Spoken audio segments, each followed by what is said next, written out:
Hi, I'm Christopher Hein, and today we're going to talk about Jo Nage.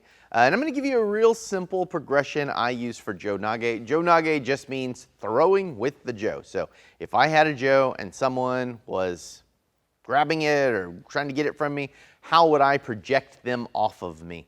And I'm going to start with a really simple set of ideas, and we're going to build from there. And I'm going to kind of talk about the concept of index. So if some of that seems confusing, you can watch the video I made on index.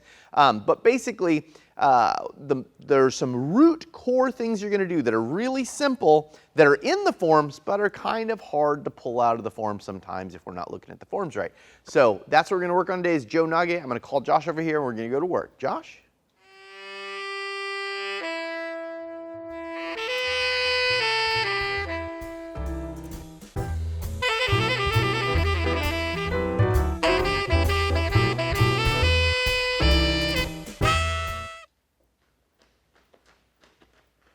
All right, so we're going to look at a little Jo Nage. Jo Nage just means projections with the Jo. So if I had the Jo, how would I use that to project him away if he grabbed my Jo, right?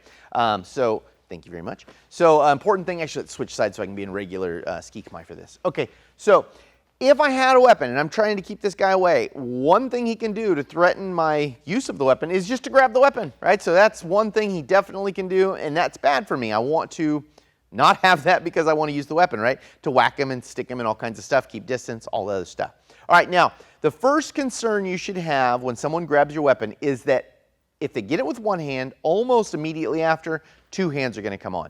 Now, it's much harder to deal with two hands than one hand, and I know that's obvious, but it needs to be said because I would love to deal with this when he just gets it with one hand. Okay, so I should always be working away from that hand, meaning I should try not to work this way because it just makes it quicker for him to grab it. I should always try to work this way, which takes a little longer for him to grab it, right? And I don't have infinite time, of course, but I'll get a few more seconds. So always head to the outside with these and try not to head to the inside. Now that's situationally dependent, right? So meaning if I was being attacked by another guy here, I would choose to move that way even though Josh would maybe get two hands on it because I don't want to go into this guy because that's going to give me a lot of trouble. So that's my first idea. Now, the first thing I want to do is how simply can I get it off? And basically, Nikyo and Kotegaeshi are going to be your go-to tools for that, right? So to do that, I'm either going to go this way, there's a Nikyo, or I'm going to go this way, there's a Kotegaeshi. Okay, now depending on the index I catch him in, it depends on what I can do with this, right? So meaning, if I catch him really early, right? So maybe he's just going to grab it and I'm getting it like this, and so a lot of the work's done. I can take it out that way really easily. Or same thing, sorry, the index is here and I'm getting here and it's like, woo, if I'm right on top of it, meaning that I understand basically when he's gonna grab it as he understands he's gonna grab it, okay? Now the later I get, the more locked down that's gonna become to a point like this where it's very locked down, right? And it's gonna be hard to move. And so if Josh just resists, I can't really go either direction with this, right? Okay, now this is one of the things I think a lot of times when we show Aikido techniques, something like this, people look at it and they say, oh, well then the technique doesn't work because if they grab it as strong as they possibly can grab it, it doesn't work. We have to make adaptations as people get stronger, and we want to look at all the times and not just one time, right? So meaning I don't want to have to always let him grab it as strong as possible so I can do my strongest possible technique. I would like to have got it at the index of him moving it.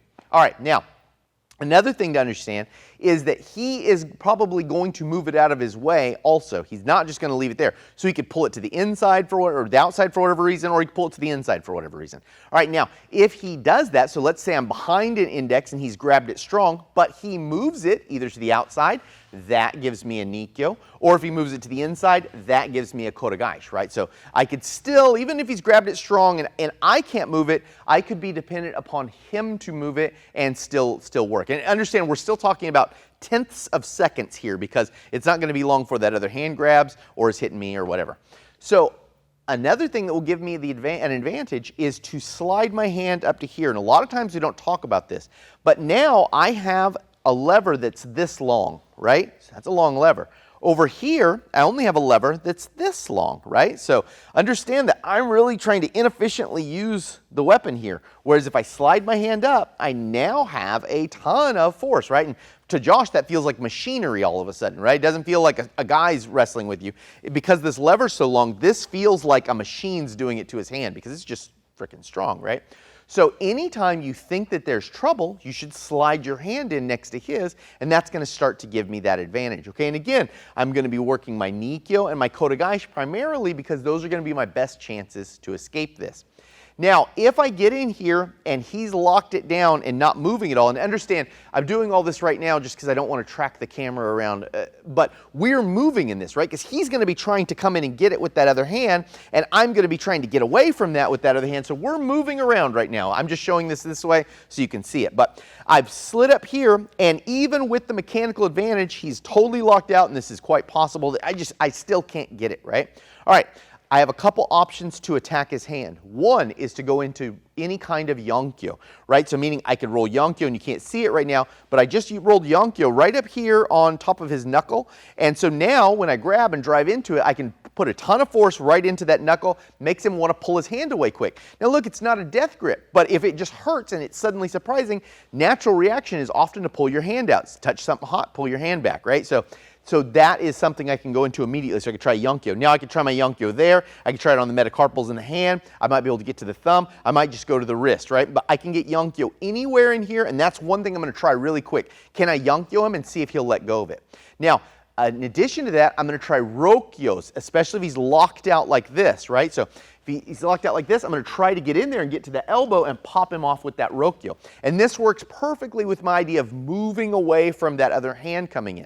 All right, now, if I get in here and he bends his arm, I'm either going to get Kotegaeshi or Shihonage, depending on where he's at, right? So both Shihonage and the Kotegaeshi will come up when he pulls his arm in like that. If for some odd reason he pulls his arm up high, which could happen, right, because maybe he felt that coming on and he didn't like it, I have the Nikyo here and I have the Sankyo here, right? So both of those are a ton of power in that. And then also, if we get close quarters to that, we'll get Kokyunage. So let's say we get in close like this and I can't get those to work, Kokyunage immediately becomes available.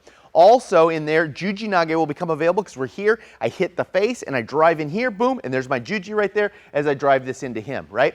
So the way I'm thinking of this progression is the second I see him going to grab it, I want to move the Jo into a position that won't be beneficial to him. Those basic positions are going to be Kotegaeshi and Nikyo, and that's the way I'm working. Now, as long as I can do that, so if he's not resisting me, that's what I'm going to do right from where I'm at because I don't want to reset this. The second I get resistance, I'm going to slide my hand in and start using my mechanical advantage to help me. All this is being done away from him, by the way. And if I can't get it there, I'm going to try and attack the hand or attack the elbow. From the elbow attack and the hand attack, he will give me different positions. If I can't get anything out of that, I'll go into basic Nagewaza, right? Which is I can use Kokyunage, Jujinage, all kinds of other stuff will come up in there, right? Koshinage, all kinds of stuff come up there. But that's the way I should be thinking of this, is get it before he gets his second hand on.